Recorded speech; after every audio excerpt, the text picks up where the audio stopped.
some of you will be following the Sean Daugherty videos that I've been doing. This is the little boy who was found by his sister unalived in the back garden, and it would go on to be said that he did this to himself.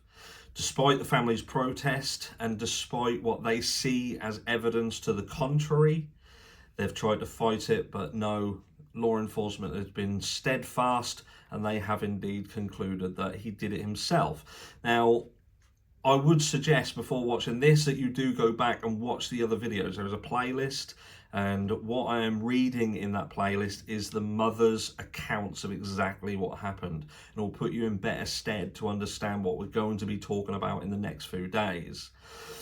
But one of the biggest questions for me is why the clothes. And look, I've got loads of questions, but this is just one that we're going to touch on today, and I'd like some ideas from you guys.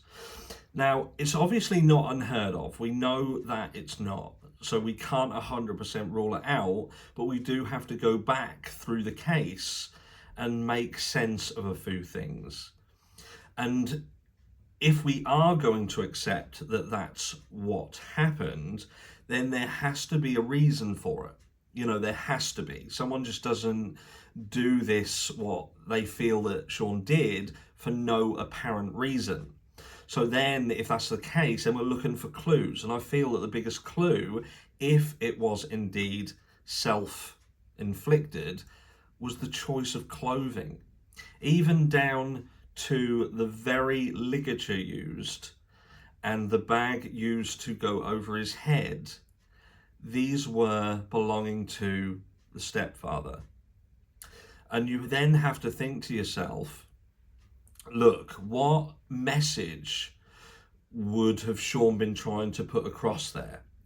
Because in these cases, when they do this, there's, you know, we got to remember there was no note left. There was nothing written at all, nothing. No notes, no nothing. So then you have to think, well, would he have done it? He was a loving little boy who, you know, full of life. You know, if there was something going on that he couldn't sort of cope with, would he have wanted to reach out and say, this is why, this is not your fault, this is not something you did, but it's something that I couldn't cope with, and give them the answers rather than leaving them without answers? And then I think to myself, the clothes, but is this why the clothes would have been chosen? Would it have been too difficult for him to put into words on paper what had happened?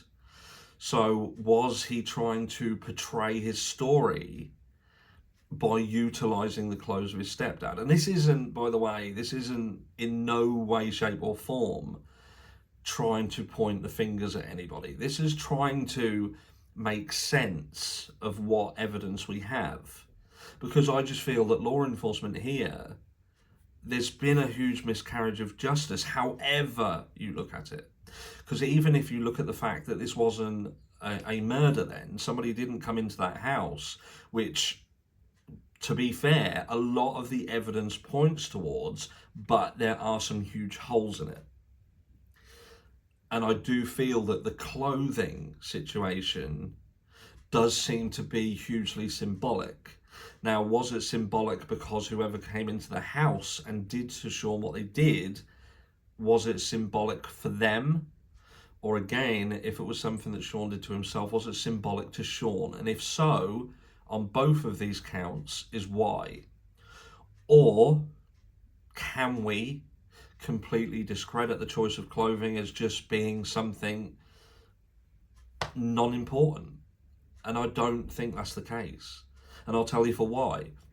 Because everything, and we're going with the if he did it himself scenario, everything he did leading up to then was to protect and sort of ease everybody else. So he did his homework.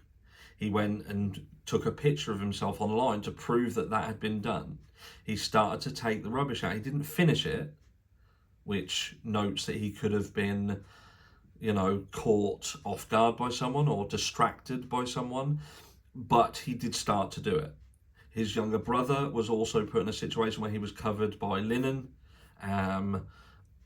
and lethargic, it was noted. Now, did Sean administer anything to him, or did he just tell him to go to sleep, play hide and seek, stay there, don't move?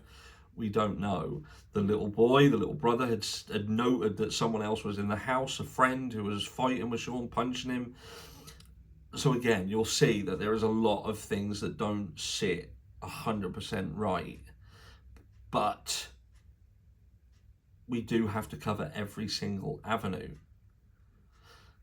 So yeah, he had started to do everything that he needed to do. It was, you know, putting everything sort of where it should be, and that's something that is noted. You know, in my life I've had numerous people who have sadly taken their own life, and they do tend to go down that route of dotting the I's and crossing the T's, for want of a better phrase, but they don't like leaving stuff undone. So that's not unheard of. But I'd like to know what you guys think in terms of the clothing. Was this indeed a symbolic choice by a potential perpetrator or Sean himself, or is this nothing? And why wouldn't law enforcement investigate that? What are they trying to say? Are they trying to say that this little boy took his own life for no apparent reason whatsoever?